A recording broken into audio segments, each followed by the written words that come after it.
Olá, eu sou Moisés Correia e este é o programa Outro Olhar. Veja nessa edição uma entrevista exclusiva com o professor José Carlos de Assis, discutindo a conjuntura política, o Lava Jato e todas as questões relativas à conjuntura política do Brasil. Outro Olhar vai para um pequeno intervalo. Nos aguarde, voltamos já.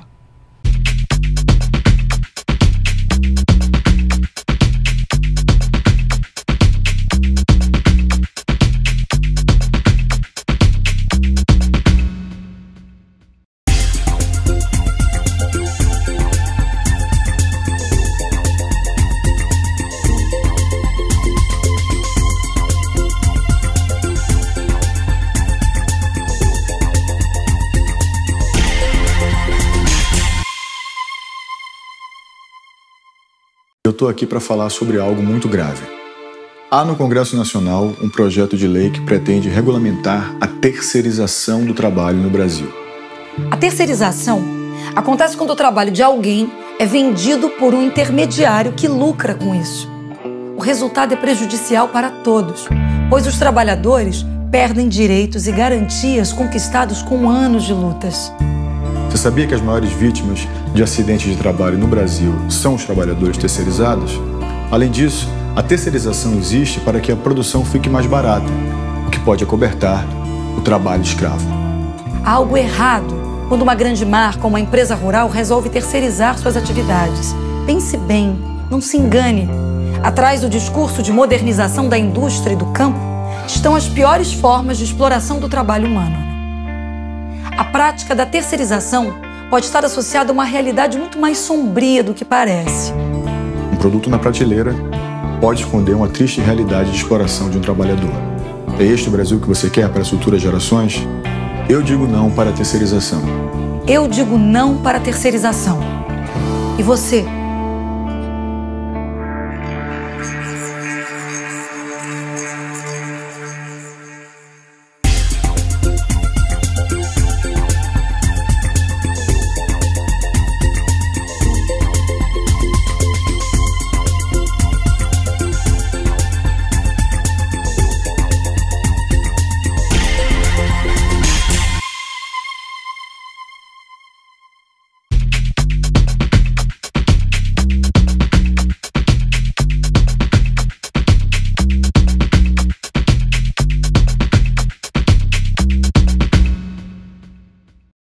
O programa Outro Olhar recebe mais uma vez o professor José Carlos de Assis, jornalista e economista. O professor é presidente do Intersul. Professor, essa confusão toda da conjuntura, ninguém sabe direito o que está acontecendo no país. O senhor podia analisar, do ponto de vista das eleições para cá, o que tem ocorrido? Tem manifestações pedindo a cabeça da presidente, tem manifestações defendendo os direitos dos trabalhadores. Na sua avaliação, qual é a conjuntura atual? Eu acho que a questão central remete a um provérbio lá de Minas Gerais. Casa que não tem pão, todo mundo briga e ninguém tem razão. Nós estamos numa situação caótica, derivada, sobretudo, da economia. O que está sendo feito na economia brasileira, na verdade, é um crime. Nós tivemos uma tragédia no ano passado, que foi o crescimento zero. O Brasil não pode crescer zero. Tem que ter algum crescimento porque a população está crescendo. Não tem sentido você ter crescimento zero. Em cima do crescimento zero, se superpôs esse programa de ajuste do ministro Levi, que é, né, uma coisa não tem palavras para descrever, de tão ruim, de tão inconsequente que é, de tão ineficaz. Esse programa de ajuste, chamado programa de ajuste. E superposto a isso veio a crise do Lava Jato, em que você teve grandes implicações do ponto de vista da moralidade, né? Mas as pessoas esqueceram, os promotores sobretudo se esqueceram de que antes da moralidade existe um país. Você, em nome da moralidade, não pode destruir um país. E o que está acontecendo é a destruição do país. A área da Petrobras representa 13% do produto interno bruto. Em torno dela gravita mais 7%, 8%, mais, quer dizer, mais de 20%, na verdade, da economia está diretamente relacionado com a Petrobras e com os investimentos da Petrobras. Os próprios investimentos dela são 20% dos investimentos feitos no país durante o ano. Então, essa superposição de 3 tragédias, quer dizer, a tragédia do crescimento zero em 2014, né? A tragédia do plano de ajuste do ministro Levy e a tragédia da Lava Jato, né? Nenhum país resiste a isso. Quer dizer, nós vamos entrar, se não houver uma parada nesse processo, um redirecionamento, nós vamos para entrar em colapso. A civilização brasileira entra em colapso. Então, o senhor identificou primeiro essa questão da economia. Então, vamos primeiro tratar um pouco dessa economia. Teria uma outra solução, porque o debate é se realmente é necessário um ajuste desse tipo amargo, etc., ou não. Bom, você tem o seguinte, algum ajuste teria de ser feito pelo seguinte. O Brasil teve no ano passado um déficit em conta corrente de 91 bilhões de dólares. Esse déficit é uma espada de Damocles sobre a economia brasileira. Por quê? Porque, de repente, o setor internacional, quer dizer, a finança internacional, pode parar de financiar o déficit em conta corrente do Brasil e nós teremos que ir para, de novo, o FMI. Então, e a coisa importante é o seguinte, isso não é muito explicado. O governo não explica muito isso. Vocês não ouvem sequer isso repetidamente na televisão. Por quê?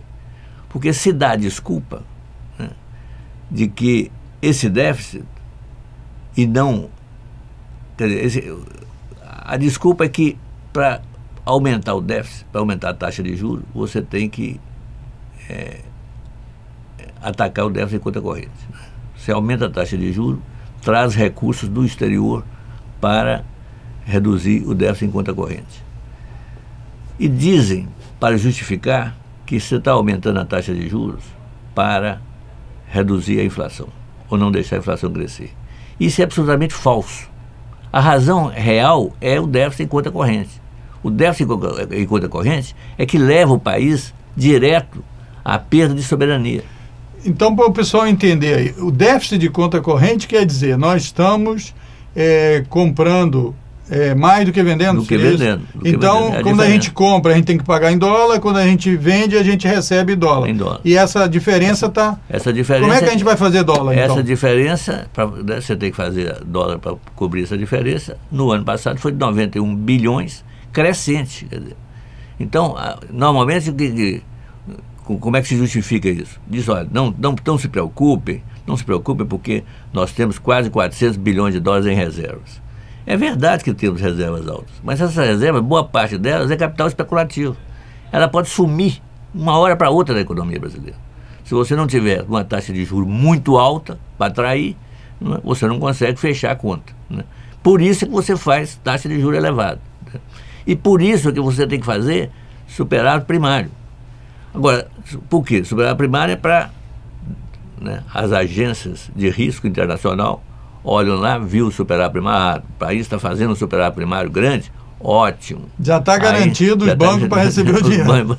Vai ser, com o superávit primário pagam-se os juros dos bancos. Né?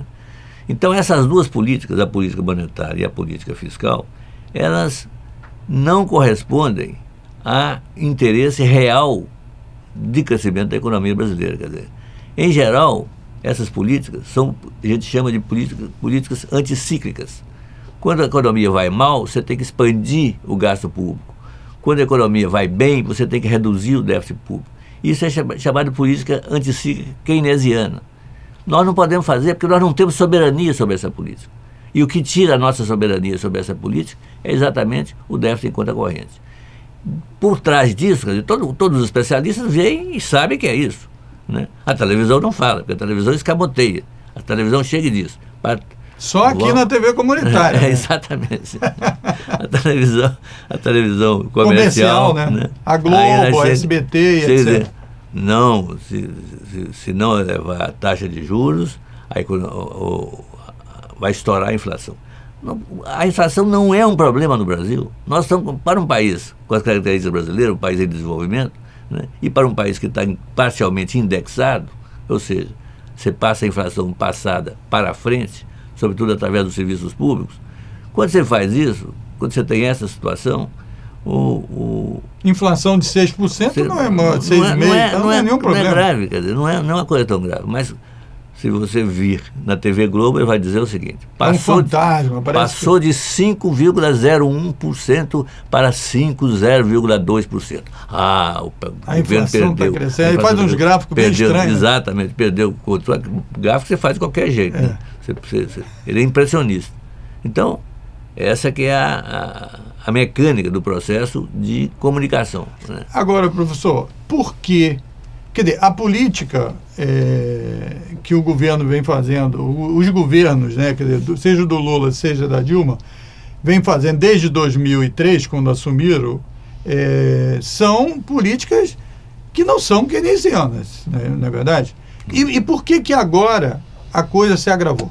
Você teve um ligeiro período keynesiano em 2009 e 2010, né, que o governo, inclusive, lançou mão de recursos do Tesouro para financiar o BNDES e o BNDES financiou os investimentos privados. Naquele momento, até meados de 2010, foi uma política tipo keynesiana. Uma política que no mundo inteiro estava se fazendo, mas aí aconteceu a virada no mundo. A Alemanha resolveu apertar o cerco na Europa aos países pequenos, aos países do sul da Europa. Né? E aí começaram a falar uma coisa chamada Exit Strategy, estratégia de saída. De saída de quê? Das políticas keynesianas. Né? Então, a partir daí, veio uma política de arroxo em toda a Europa e no resto do mundo, quer dizer, todo mundo sob influência anglo-saxã veio por trás, atrás disso. Né? Quem escapou foi praticamente alguns países do norte da Europa e, sobretudo, o Japão. O Japão está fazendo até hoje uma política expansiva. Ele não consegue recuperar bem, porque, na verdade, ele está num ciclo de baixa da economia e não tem jeito de subir mesmo, com política keynesiana. E há muitos anos, né? E há muitos anos, desde a década de 90. Então, né, isso aí é uma fase do capitalismo. O capitalismo não sobe em reta, não cresce em reta. É cíclico, vai assim, vai assim, vai assim. Quando você chega na baixa do ciclo, você tem que ter uma revolução tecnológica para aumentar o investimento e aumentar a demanda, simultaneamente, dentro da economia. No caso nosso aqui, o que aconteceu? Nós tivemos um ciclo de alta demanda, mas não tivemos um ciclo de alta do investimento. Porque nós não investimos para fazer celular, não investimos para fazer tablet, não investimos toda essa coisa do consumo de massa. Consumo, não aconteceu no Brasil. Quer dizer, isso aí, inclusive, é uma característica dos países em desenvolvimento. Você faz o ciclo do consumo, consome para burro, vai para Miami, viaja, vai para a Europa, gasta dinheiro fora, né? Mas não tem produção. Né? Isso é uma maldição dos países em desenvolvimento. Né? Nós temos que sair dessa maldição e depois, se a gente tiver tempo, a gente pode até discutir como é que vai fazer. Então, mas o que é questão importante, que eu acho que para a gente entender e quem está nos assistindo, é o seguinte: durante esse período todo, por que de uma hora para outra esse troço explodiu? Não é por causa da crise do capitalismo de 2008, que, como você disse, os Estados Unidos enfrentou de uma maneira, quer dizer, de uma política de investimento forte do Estado, né, até assumindo alguns ativos, etc., e depois liberou. E quando você identificou que, a partir de um determinado momento, eles avaliaram assim: agora é hora de saída, então vamos voltar a apertar de novo. Exato. E aí o Brasil desandou aí o negócio? Começou a desandar por aí. Saímos totalmente de uma política keynesiana, ainda no governo Lula. Mas teria condições de não ter saído? Não, você teria condições de não sair, porque o Brasil ele tem chances espetaculares, mas não dentro da estrutura financeira anglo-saxã. Tá certo? Você tem que ter um escopo diferente. Tinha que haver, então, uma mudança estrutural. Alguma coisa para permitir alavancar essa nova etapa. Exatamente. Nós estamos adiantando o que eu ia fazer mais tarde. Quer dizer, nós temos um projeto para isso, chamado Projeto Transul, que é uma articulação do Brasil com a China para a produção de metais no Brasil. Né? A China precisa de fazer o chamado outsourcing, né? A produção externa de metais. Está decidida a fazer isso. Já tem uma decisão do Conselho do Estado a financiar as empresas chineses que vão sair, né, que vão investir no exterior. E isso é uma oportunidade fantástica para o Brasil, porque nós temos minério, nós temos água, sobretudo, não no Sudeste, mas no Norte e Noroeste. Então, temos pessoal qualificado, gente, né? Temos um empresariado que pode se associar à China e aos chineses. Então, é uma coisa que a gente vem discutindo e vai discutir, e eu acho que está chegando um momento de decidir. O que está atrapalhando um pouco é essa crise de curto prazo, né? Mas eu acho que a gente acaba superando, né? Não vai ser fácil, porque com essa política de ajuste que adotaram, nós não temos destino. E mais complicado é Lava Jato. Antes da Lava Jato, veja bem, mas na imprensa comercial, que ela, de certa forma, expressa uma opinião desses setores que ganham com essa política neoliberal, eles estão pressionando aí para que seja aprovado o ajuste fiscal do jeito que o Levi sugeriu aí. A Dilma comprou a ideia, ou está defendendo, etc. tal, como uma única solução. Essa política do arroxo, você não vê que há uma possibilidade de momentaneamente ajudar a baixar o clima, por exemplo, a evitar a derrubada das agências que dão notas. A agência de risco não vale nada, do ponto de vista da política econômica. A agência de risco não vale nada. Isso é uma manipulação ideológica. Tá, mas para os bancos e para a manipulação que eles fazem, vale. Vale só para manipulação. Mas não é, quer dizer, não tem relação entre as variáveis que eles acompanham e o crescimento da economia e a melhora do bem-estar social. Não tem nada disso. É meramente forçar a barra no sentido de você garantir pagamento de juros, né? Coisa que não tem muito problema, porque o Estado não vai deixar de pagar os juros, né? Eles vêm com desconfiança porque pensam assim, se o Estado precisa de renda. Manter em rédea curta, é isso? Em rédea curta. Qualquer coisinha... O Estado não pode emitir para pagar juros. Então eles não querem que o Estado emita para pagar juros. Os Estados Unidos, sabe quanto que emitiram nesses últimos anos? 3 trilhões e 400 bilhões de dólares. 3 trilhões e 400 bilhões de dólares emitido sem nenhuma contrapartida na economia real. Tá certo? É mais uma economia brasileira e meio. Então eles podem fazer. Eles podem, nós é que não podemos, né? As agências de risco não deixam. Então tem que mandar as favas às agências de risco e fazer uma política que corresponda ao interesse brasileiro, ao interesse nacional, você recuperar a soberania sobre a política monetária, a política fiscal e a política cambial, né? Esse é o objetivo. Outro olhava para o pequeno intervalo. Nos aguarde, voltamos já com a entrevista do professor.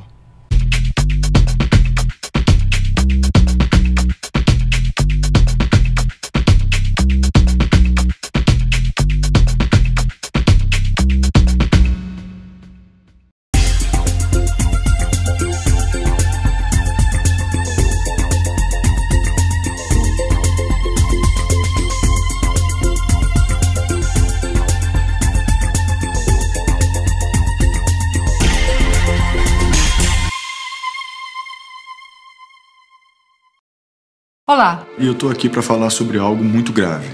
Há no Congresso Nacional um projeto de lei que pretende regulamentar a terceirização do trabalho no Brasil. Imagine a escola dos seus filhos sem professores, hospitais sem médicos e enfermeiros, uma construtora sem operários. Todos substituídos por profissionais com menos direitos e garantias. A terceirização se dá quando o trabalho de alguém é vendido por um intermediário que lucra com isso. O projeto pretende autorizar essa prática de forma generalizada. O resultado será prejudicial a todos os brasileiros, pois os trabalhadores perderão direitos e garantias conquistados com anos de lutas. A proposta traz benefícios apenas para os empresários que usarão a mão de obra com custo baixo. Você sabia que as maiores vítimas de acidentes de trabalho no Brasil são os trabalhadores terceirizados? Caso ocorra a aprovação desse projeto, teremos redução dos atuais salários e empresas sem empregados. Pois todos serão terceirizados. A terceirização existe para que a produção fique mais barata, o que pode acobertar o trabalho escravo no Brasil. Há algo errado quando uma grande marca ou uma empresa rural resolve terceirizar as suas atividades. Pense bem. Atrás do discurso de modernização da indústria e do campo estão as piores formas de exploração do trabalho humano. Um produto na prateleira pode esconder uma triste realidade de exploração de um trabalhador. Esse é o Brasil que você quer para as futuras gerações? Eu digo não para a terceirização. Eu digo não. Eu digo não. Não para a terceirização do trabalho. E você?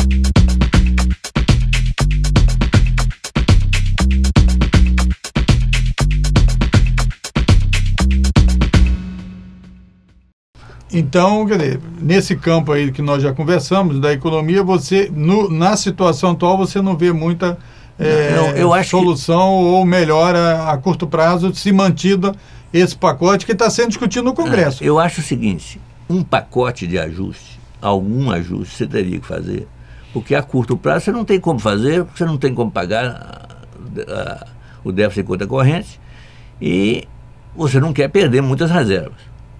O problema todo é o seguinte, é que eles estão fazendo um ajuste maior do que seria necessário e não dizem o que vem depois. Será que não é uma estratégia para botar um bode aí maior na sala para poder, aí nessa negociação, puxar alguma coisa? Não, pode até ser, mas o fato objetivo é o seguinte, você não tem, a presidenta, né, não anunciou nenhuma medida pós-ajuste que venha dizer o seguinte, nós vamos passar um aperto, pessoal, todo mundo aperta o cinto, a gente até aqui conseguiu superar a coisa da economia internacional, e é verdade, nós tivemos só esse baque em 2014, que é crescimento zero, mas nós, depois do ajuste, a gente vai retomar por algum caminho, e o caminho é esse. É isso que a presidente... Que é a preocupação sua. Você não tem nenhum vislumbrado... Não vislumbra. Isso é que é um horror. Porque o que vem depois de um ajuste, quando você não articula alguma coisa importante em termos de investimento, de demanda, seja o que for? Normalmente, o que vem depois de um ajuste é outro ajuste. Por quê? O que mede o déficit, né, que eles querem reduzir o déficit. Querem reduzir a dívida pública e o déficit público. A dívida pública é o estoque da dívida. O déficit público é o fluxo anual de déficit. Eles querem reduzir, quer dizer, eles pensam em reduzir o déficit fazendo corte nos gastos. Mas aí o que acontece? O déficit é medido em relação ao PIB. Se você corta os gastos, você contribui para uma redução adicional do PIB. Então, a relação déficit-PIB aumenta. E aí você tem que fazer... Se mexesse só numa casa, né? Mas exato, mexe nas duas. Né? Não, aí tinha o seguinte, o que vem depois? Vem um outro, é obrigado a ver outra. Igual na Europa está acontecendo, né? Portugal, Irlanda, Espanha, Grécia, todos estão no mesmo barco, Itália. Porra, a economia ou está estagnada ou está em contração. A dívida cresce. A dívida cresce automaticamente por causa dos juros. Então você tem um crescimento da dívida. Você decreta o crescimento da dívida quando você aumenta os juros. Exatamente. Não, enquanto o PIB está zero ou contraindo, a dívida está crescendo automaticamente. Então a relação dívida-PIB, ou déficit-PIB, aumenta. Né? Essa que é a tragédia desse troço. Agora, veja, nós conseguimos descobrir um dos maiores campos de petróleo do mundo, recentemente, nos últimos anos, sei lá, 5, 6 anos, nenhum país descobriu uma reserva tão grande como o pré-sal. E isso não é uma coisa que seja um elemento para alavancar também o desenvolvimento? E aí eu queria que você falasse, então, qual é a sua preocupação com essa operação do Lava Jato. Aí, antes do Lava Jato, vamos ver a coisa globalmente. Quer dizer, a situação da economia brasileira em relação ao resto do mundo. O pré-sal é um petisco muito saboroso, né? A economia mundial está estagnada. A Europa está estagnada, os Estados Unidos estão quase estagnados, o Japão estagnado. Os países industrializados avançados estão estagnados. Eles ansiam de forma absoluta por uma fronteira de expansão. Tem que a fronteira das economias centrais tem que aumentar. Não adianta, você diz o seguinte, eles precisam de vender mais. Tem que ter mais países para comprar. Vender e produzir. Tem que ter mais, mas a produção seria deles, ou produzir em outros países. Deles, quer dizer, quer dizer, não é uma questão de privado ou público, é uma questão de nacional e internacional. Sim. Tá certo? É o núcleo anglo-saxônico que quer se expandir no mundo. Né? Então, quer abocanhar parte da economia brasileira, como dos BRICS. Tá certo? Quem são os petiscos mais apetitosos? São os BRICS. Bom, mas eles não têm como avançar em cima da China. Por questão de não tem como avançar em cima da Rússia por uma questão geopolítica. E da Índia também, né? Porque também não lá pode, eles seriam protegidos por esses países. Então, é em cima da Fora gente. disso, seria o Brasil e a África do Sul. A África do Sul, coitadinha, ela não tem muita para onde ir. Então, o problema é o Brasil. Mas nós tivemos a ousadia de fazer uma coisa chamada Banco dos BRICS, que não está ainda em operação.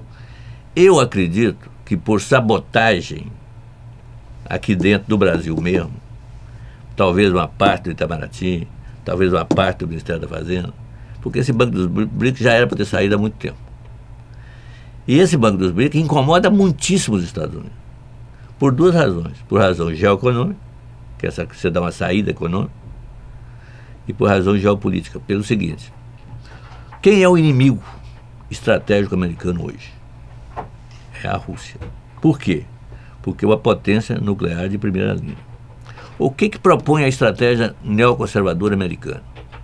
Propõe a seguinte coisa. Somente republicano seria. Exatamente. O que ela propõe? Propõe que não pode aparecer nenhum rival, tal como aconteceu na Guerra Fria. Os Estados Unidos não toleram a ideia de um rival em igualdade de condições geopolíticas. Bom, e aí o que faz? Não pode atacar diretamente a Rússia em território russo, porque senão é a guerra nuclear. O que eles estão fazendo? Estão atraindo a Rússia para uma guerra na Ucrânia. São eles os fomentadores da guerra. Estão fazendo isso no mundo inteiro. Os Estados Unidos são o pior hegemon que já apareceu na história da humanidade. Roma era muito mais tranquila.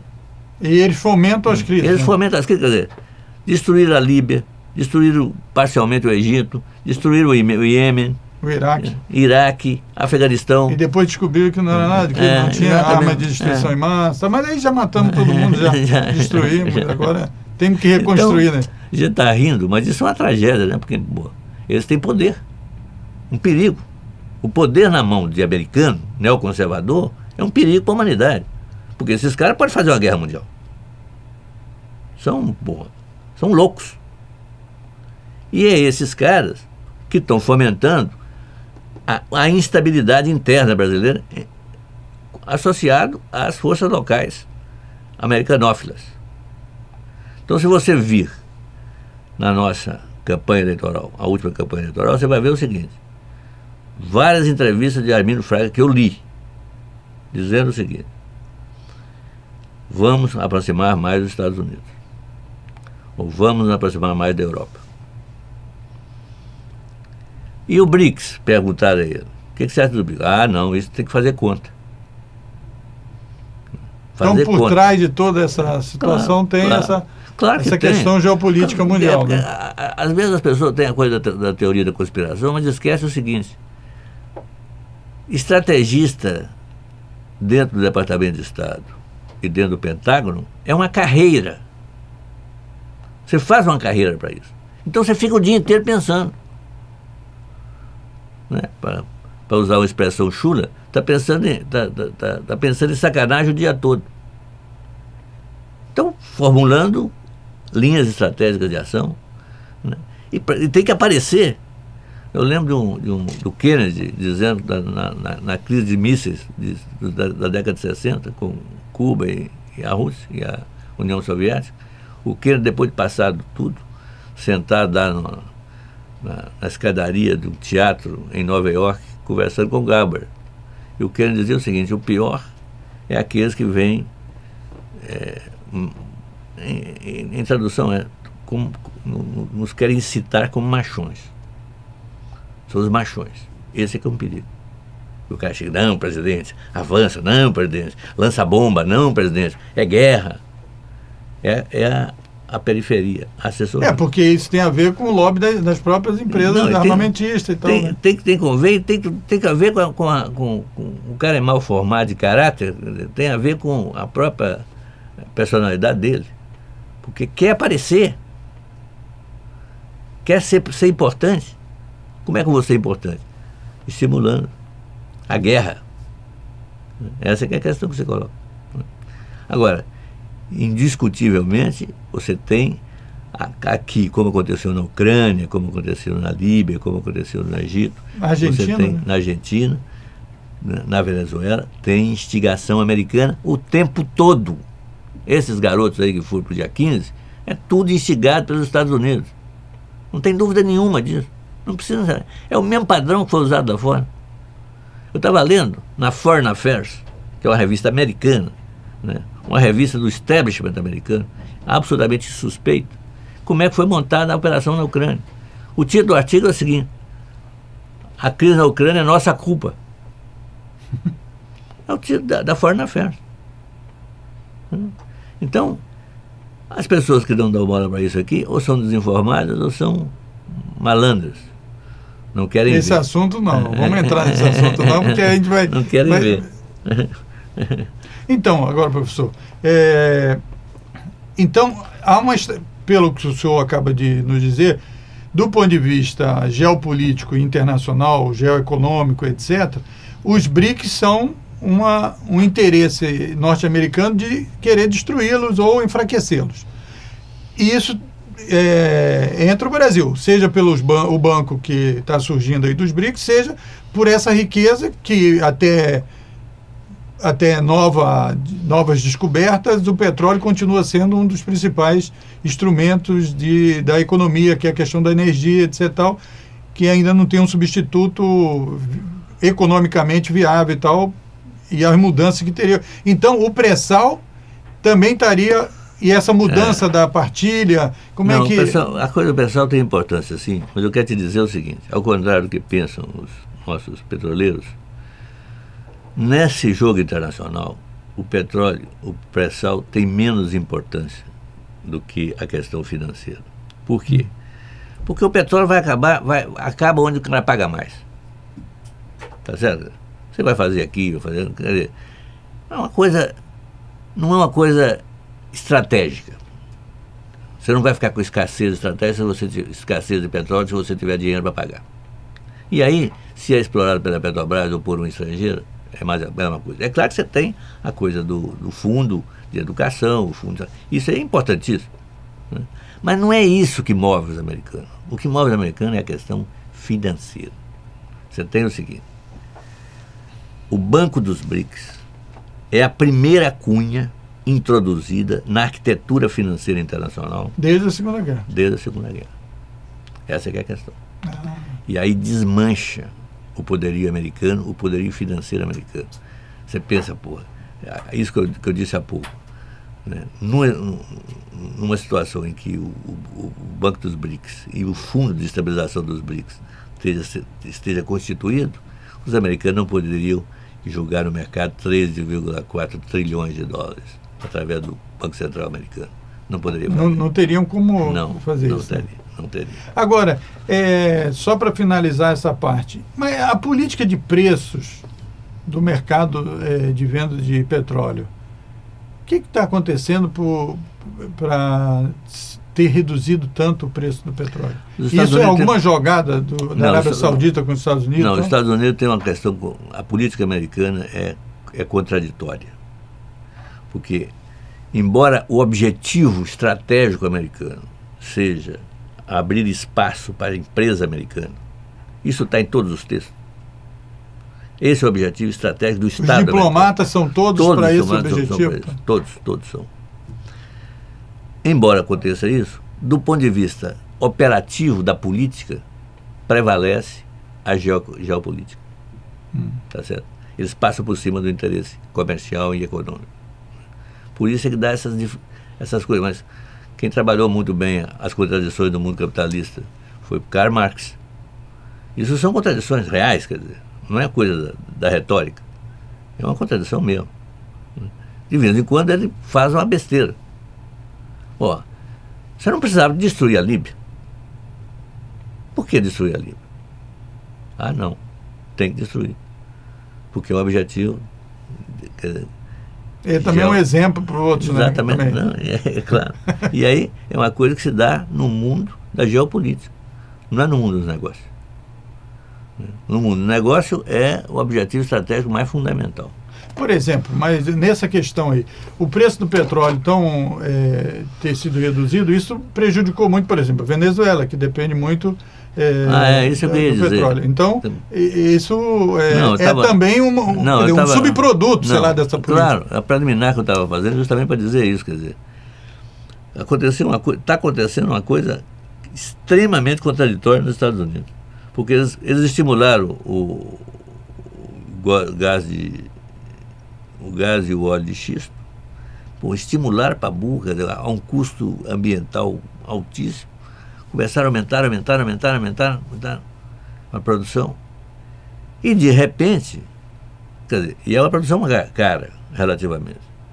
De repente, por razões geopolíticas, eles derrubaram o preço do petróleo para enfraquecer Venezuela, Rússia e Irã. É uma jogada com esses 3 países. Mas acertaram também na retaguarda deles. Os caras estão indignados, porque estão perdendo muito dinheiro. Se você acompanhar a imprensa internacional, a imprensa americana, você vai ver que o nego está indignado com essa política. Né? Mas é o jogo que faz. Agora, o vetor resultante é que, no fundo, é levado em conta o vetor resultante, né? As perdas e ganhos de um lado e do outro da política para o objetivo maior dos americanos, que é manter o poder hegemônico no mundo. Exatamente. Agora, e aí, tem outra coisa, é o seguinte, que vai bagunçar esse mercado do petróleo, é que a Arábia Saudita está ameaçando invadir o Iêmen. Então, uma guerra da Arábia Saudita no Iêmen pode jogar o petróleo lá nas alturas de novo, independentemente dos interesses americanos. Agora, professor, vamos trabalhar agora um pouco essa questão da Lava Jato, a sua preocupação com a Lava Jato, com os 500 mil empregos diretos, com mais de 2 milhões e 500 mil empregos indiretos que estão aí. Já nós sabemos que a construção naval, né, quer dizer, a indústria naval aqui no Rio de Janeiro também está sofrendo as consequências dessa situação aí dos fornecedores da Petrobras e tal. Qual seria aí o caminho, porque sobre essa Operação Lava Jato e as consequências? Deixa eu te contar qual é a minha inserção nesse tema da Lava Jato. Através do Clube de Engenharia, nós estávamos discutindo o projeto Transul. Era uma discussão dentro do Clube de Engenharia, lá com o Francis Bogacian, com o Sebastião Soares, outros engenheiros lá do Clube de Engenharia. Eu fui lá, fiz uma exposição sobre o programa, eles ficaram muito entusiasmados, alguns deles, vamos começar a discutir. Aí aconteceu o seguinte, quando a gente estava lá na 3ª ou 4ª rodada de discussão, explode a parte criminal da Lava Jato, prisão, aquela coisa toda. Nós olhamos aqui e falamos, poxa, esse Transul não é prioritário. Você tem uma coisa... Não tem nem como levar a discussão, né? Que envolva governos, etc. O problema prioritário agora é Petrobras. No primeiro momento a gente percebeu. No dia seguinte, nós percebemos que não era Petrobras só. Era a engenharia nacional em torno da Petrobras. Né? E, em função disso... E uma visão também meio golpista de alguns setores. Claro. Isso também estava no meio, né? Tem. Mas aí é o seguinte, como é que você enfrenta isso? Nós estamos... Aí vem a situação institucional brasileira, agudizada pela Lava Jato. Quais são as instituições com credibilidade? Executivo, legislativo, judiciário, prendendo gente aí sem ter condenação, juiz roubando o poste do Ike sindicatos não têm credibilidade, defendem interesses setoriais. Empresários defendem interesses setoriais. Quer dizer, houve um desmanchamento geral das instituições brasileiras.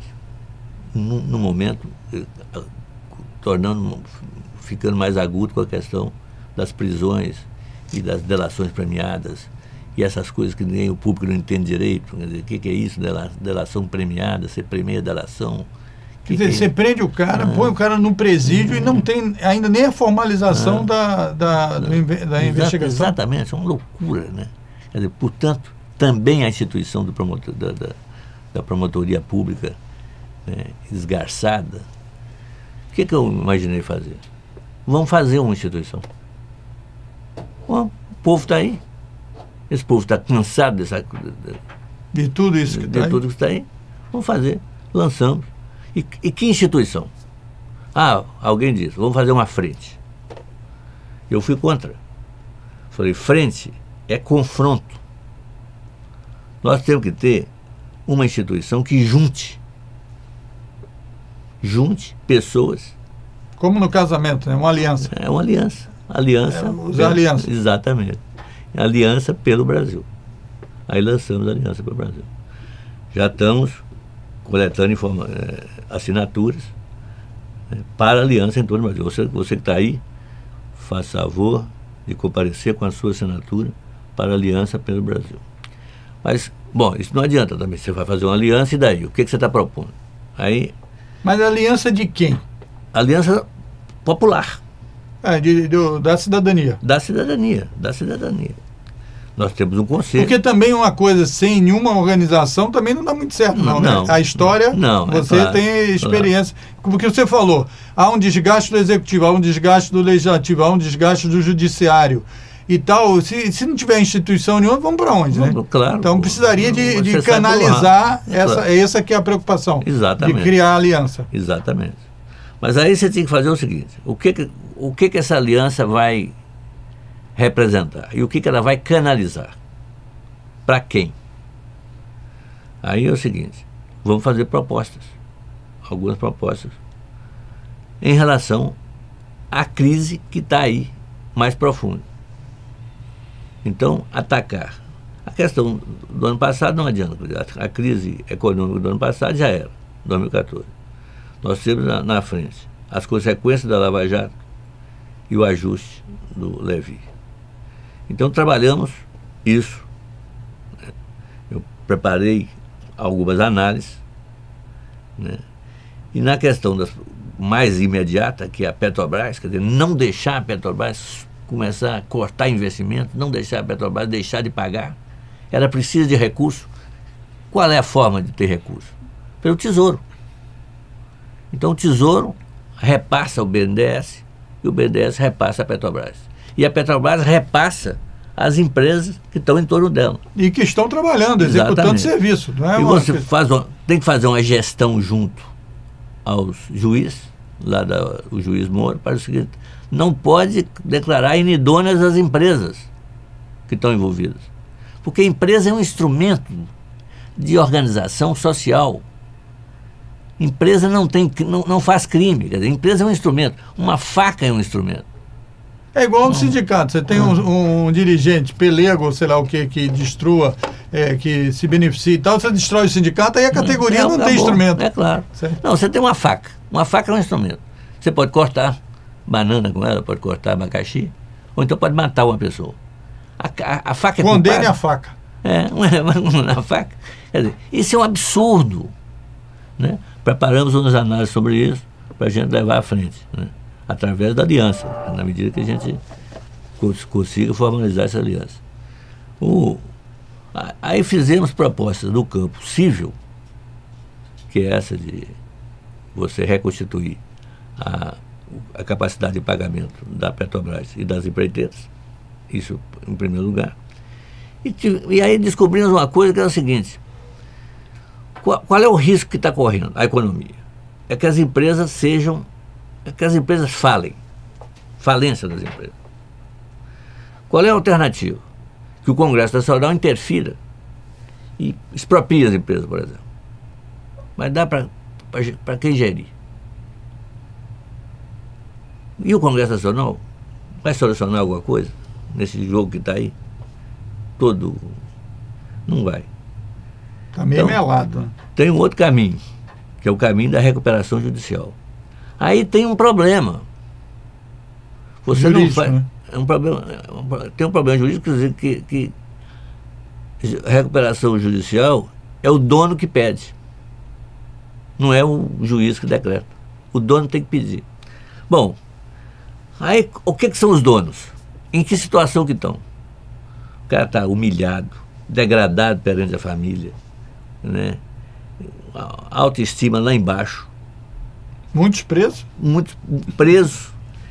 E com alguns sendo donos de conglomerados, várias empresas. Uma delas, construção. O que eu faço? O que ele fica tentado a fazer? Pega o ovo que está dando problema e joga fora. Joga fora. E com isso, quantos mil empregos? E aí? Fechou a construção. Bom, aí eu realmente comecei a trabalhar na coisa mais importante que eu fiz aí, a análise mais importante que eu fiz nisso aí, que é a seguinte: não existe crime, não existe pena de você ir para uma prisão degradada. Você existe, só no sistema brasileiro, você tem a pena de perda da liberdade. Se você vai numa pocilga ou se vai ficar num ambiente saudável, é outra coisa que compete lá aos... É a privação da liberdade. É isso. A privação da liberdade. Isso que é, a forma como isso se dá é o sistema prisional. E esse sistema prisional nosso é uma vergonha. Quer dizer, os italianos lá queriam evitar a vinda do liberar o pisolato por causa das condições do presídio brasileiro. Né? E é isso mesmo. Bom, mas aí nós estamos no seguinte: tem um outro regime, tem um outro sistema prisional brasileiro, que é o seguinte: é a pena para réus primários de prestar serviço à comunidade. Tá certo? Por que não imaginar um grande programa com as multas? Você tem o seguinte: você tem indenização, que vai ser da Petrobras, no caso ela foi atingida, e multas, que é um atributo do juiz. O juiz é que aplica a multa e calcula a multa. Então vamos fazer o seguinte: vamos pegar a multa e financiar um programa de reestruturação do sistema penitenciário brasileiro. Tá certo? E aí você faz presídios decentes, quer dizer, em que você tem uma parte dedicada aos prisioneiros de pouca periculosidade, outra de alta periculosidade e outra para crimes financeiros e patrimoniais. Quem que vai fazer? Os construtores, que estão condenados. Troca a pena dele por isso. Nós reformamos totalmente o sistema previdenciário prisional brasileiro. Bom, é claro que eu propor isso. As pessoas vêm dizer: quer dar um privilégio aos caras, né? Eles não podem andar, não podem ficar no mesmo lugar. Será que o pessoal está pensando isso?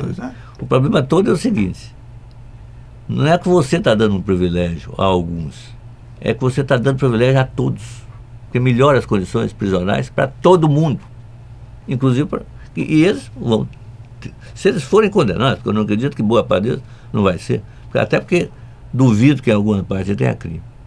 Bom, mas de qualquer forma tem essa proposta, uma das propostas colocadas, né, que eu acho que é a coisa mais interessante que eu podia fazer, porque essa evita a quebradeira e o fechamento geral das grandes empresas, colocando em risco 500 mil trabalhadores. Eu quero até dizer o seguinte: o meu papel nessa coisa toda não é de consultor, é simplesmente de um cidadão convidado por sindicalistas para traçar uma estratégia de saída da crise, que não é uma estratégia jurídica, é uma estratégia política nessa linha que eu acabei de dar.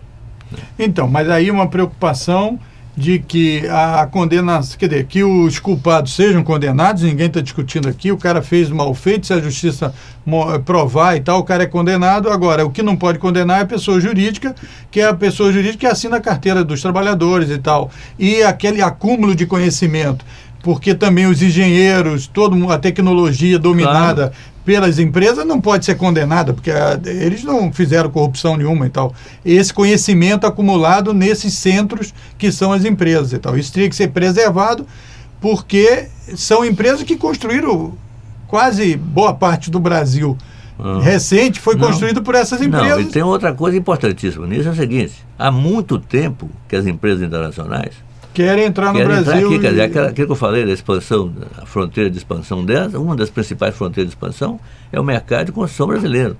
Quer dizer, a discussão, há anos que a discussão principal da Organização Mundial do Comércio é para abrir o mercado brasileiro de construção. Foi, inclusive, para lá um quinta coluna brasileiro, que é o diretor-geral dele, que é brasileiro, foi para lá para ajudar nessa operação, pelo que eu suspeito. Tá certo? E essa operação Lava Jato, ingenuamente ou com maldade, né, os juízes e os promotores estão contribuindo para esse processo de desnacionalização absoluta da engenharia nacional. Eu queria fazer uma comparação aqui, um dos poucos setores da economia brasileira que ainda é nacional. Eu me lembro uma vez, eu conversando com o senhor falou assim: o Banco Central americano tem um objetivo de garantir o emprego. E você dizia que o Banco Central no Brasil tinha um objetivo de manter a estabilidade da moeda ou a questão da inflação e tal, e você via isso um absurdo, porque o objetivo da cidadania é todo mundo poder ter uma vida melhor, conseguir trabalhar e tal. Ao mesmo tempo, a gente compara essa questão, quer dizer, da promotoria, de garantir que a lisura dos negócios, não ter corrupção e tal, e eles também não têm uma visão também social, né? Quer dizer, se as medidas que eles tomem destrói 500 mil empregos, 2 milhões de empregos, eles também não estão ligando. Esses caras também não têm uma experiência de vida, não? Não. Juiz com 22 anos pode ser juiz, promotor com 23 anos. Absurdo. E o Senado não, o Senado o cara tem que ter 35 anos, tem que ter alguma experiência para ir para o Senado. Eu fiz uma conferência na segunda-feira, na Escola Superior de Guerra. Foi uma longa conferência de quase 4 horas. E havia lá promotoras que ficaram indignadas comigo. Gente, o que você quer então? Por causa de alguns, né, a gente vai fechar os olhos da grande corrupção que tem. Isso é uma bobagem tão grande, porque corrupção é uma coisa que sempre existiu, sempre vai existir, em toda parte do mundo. Na China, você vira e mexe. Eles lá fuzilam em estádio. Estados Unidos é o seguinte: como aquilo lá só funciona dinheiro, na base do dinheiro, o que os americanos fazem? Pagam multas. Por exemplo, Citigroup e Bank of America foram processados por fraudes no mercado de imobiliário. Sabe como é que acabou? Cada um pagou 20 bilhões de dólares. Nem se fala em prender gente. Em fechar a empresa? Se fechasse também essa Brother que você fala aí, teria destruído o mercado de seguro, né? Lehman Brothers, eles fecharam e deu essa crise mundial. Depois não fecharam mais ninguém, quer dizer, ao contrário, quer dizer, colocaram 7 trilhões de dólares no mercado para segurar as outras. 7 trilhões de dólares para segurar a economia americana e mundial. Então, é um absurdo, quer dizer, essa coisa que está acontecendo não tem nenhum sentido. Agora vamos falar um pouco de política para a gente encerrar. Qual é a dificuldade, então, para você implementar essa aliança que tem o objetivo de criar uma organização que consiga juntar esses anseios todos da população, da cidadania, para defender que a economia brasileira não tenha um mínimo de perda ou volte a crescer? Qual é a dificuldade que você vê nesses segmentos que estão meio desgastados pela sua avaliação? Tem dificuldades de contato, né? Dificuldade de você falar com as pessoas, dificuldade todo mundo muito envolvido nas próprias agendas, mas eu encontrei 2 situações muito promissoras. Na FUP, né, que eu até estava contra a forma como eles conduziram as manifestações do dia 13, mas conheci lá um Manuel da FUP, com o qual a gente está conversando seriamente na ideia de um pacto social na indústria do petróleo, juntando trabalhadores em vez de ser uma demanda dos trabalhadores ou uma demanda dos empresários, ser uma demanda conjunta de trabalhadores e empresários, né, monitorada pela sociedade civil. Fazendo isso também com o sistema bancário.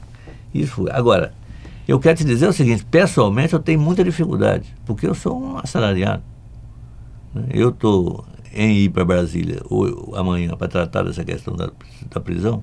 Estou marcado lá com o CNBB, que eu esqueci de dizer, né? Essa proposta prisional, de reforma prisional, não pode ser colocada por qualquer um. Eu estou colocando aqui publicamente porque é uma forma de você socializar as dificuldades. Mas não tem instituição que com credibilidade aí fácil para propor isso, porque as pessoas ridicularizam, ou as pessoas acham que aquilo é um privilégio.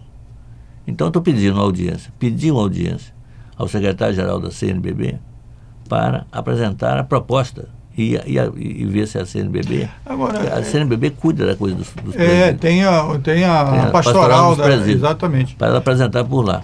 Agora, professor, existe um certo baixo astral, não? Nessas forças todas também? Não existe uma dificuldade. Você está querendo... Você parece que encontra energia, não sei de onde, certo? E, bom, então, diante de toda essa situação, vamos procurar uma saída. Põe a cabeça para pensar e tal, procura encontrar uma proposta. Você não acha que existe das pessoas uma certa... Sei lá, o pessoal parece estar meio perdido, de que como é que vai sair dessa? Não, vai tudo uma hecatombe. Não existe uma dificuldade política, de raiz, do cara saber que, mesmo na maior dificuldade, você vai conseguir uma saída? Não, você tem uma dificuldade geral que é a burocratização. Quer dizer, as instituições são burocratizadas. As pessoas estão num ritmo, um determinado ritmo. Você não fura esse ritmo. Ninguém quer sair primeiro. Não, senão eu vou perder o meu espaço. O cara tem medo do espaço. O cara tem só depois que a avalanche chega nele e tira ele, aí que não tem jeito. Eu tive caso de uma instituição até muito antigamente prestigiada no Brasil. Eu estava conversando com um cara, que você conhece, inclusive, e ele me disse o seguinte: não, vamos ver como é que vai ficar, porque aí a gente entra. Então, agora, no meu caso pessoal, eu estou indignado porque eu estou em não ir a Brasília, porque não consegui financiamento de uma passagem aérea de ida e volta. Pô, esse é o fim da picada, né? Eu não estou cobrando nada para fazer tudo isso aí, não estou fazendo uma consultoria de graça para trabalhador, para empresário, para tudo. Os caras acham que, aparentemente, eu tenho algum interesse secreto nisso, porque... não, tem que explicar. Porra, não é bem isso. Eu não estou aqui para ganhar dinheiro, não estou aqui fazendo isso para ganhar dinheiro. Até que se ganhar não faz mal nenhum. Claro. Mas não é meu propósito, né? Princípio de ganhar dinheiro. Então, nós estamos encerrando aqui o programa. Então, Aliança pelo Brasil, quer dizer, está presente no Facebook, é só colocar Aliança pelo Brasil, tá? Tem o site também do Rede Intersul, redintersul.org. E pode escrever também para a Aliança do Brasil. Você que está assistindo e que assistiu aqui esse... Como é que o cara assina? Como é que o cara faz? Alianca, né? Porque e-mail não pode ter cedilha nem tio. Alianca pelo Brasil, tudo junto, @gmail.com. Vai estar aí na tela. Quem quiser contribuir, dar opinião, falar sobre essas ideias aqui apresentadas pelo professor, contribua, e que na Aliança pelo Brasil, no Facebook, você pode encontrar as atividades que a Aliança tem feito aí para desenvolver essas teses aqui levantadas pelo professor. Eu agradeço a sua atenção. Até o próximo programa.